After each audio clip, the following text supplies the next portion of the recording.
Talk 365 TV's Talking Wellness is brought to you by Certified Hypnotherapy Training School with wellness team expert Dennis Parker. Hey everybody, I'm Holly Love. Welcome to Talk 365 special Talking Wellness series on Dennis's website.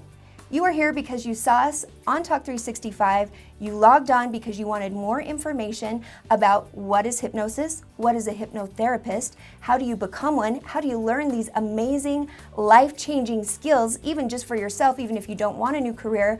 We are going to dive into all of this and much more right now, right here on your website. I have totally captured you. I'm keeping your students at bay, telling them they can't come in.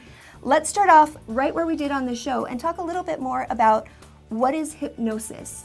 Hypnosis is simply identified as the states of mind that the mind goes through as you go from being awake to being asleep. There's 5 observable states of trance, pondering, or hypnosis. All 3 of those terms are synonymous with us. So they're natural states of mind. The first state down from being conscious. So you're either conscious, or when you go into the subconscious, you would be in what's called trance. Trance just means an altered state of consciousness. Okay. So your first altered state of consciousness is what the world normally calls daydreaming. In the church or religious settings, they would call that pondering. So pondering in religious settings, hypnosis in the clinical setting, daydreaming in everyday verbiage. Okay. It's kind of a matter of semantics. The next state down, as we go down towards sleep, we call hypnoidal trance, which the world normally calls meditation. Okay. It's where you actually meditate and figure out your problems and so on. Then we go into catalepsy, which is the mid-range level. It's like you're half awake and half asleep.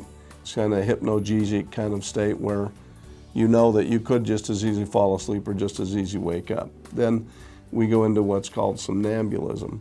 And somnambulism is a state where a person is really off into their imagination. And the dictionary definition of a somnambulist is a sleepwalker.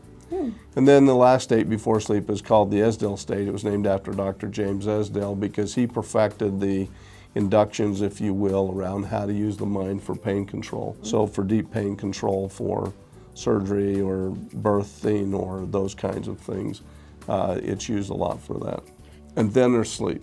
So to kind of make it as simple as we can, there's consciousness, 5 levels of hypnosis, which are states of mind where you're not asleep, but in between being conscious and asleep, and then there's sleep.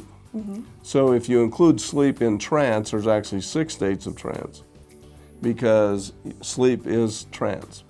So when people talk about, they're afraid to go into hypnosis or whatever, it's a matter of just going down to sleep, and you do that every day anyway.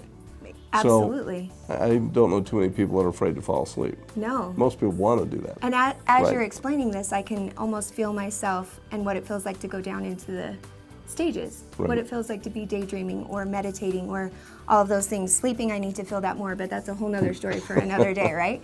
So that's hypnosis. Now explain hypnotherapy.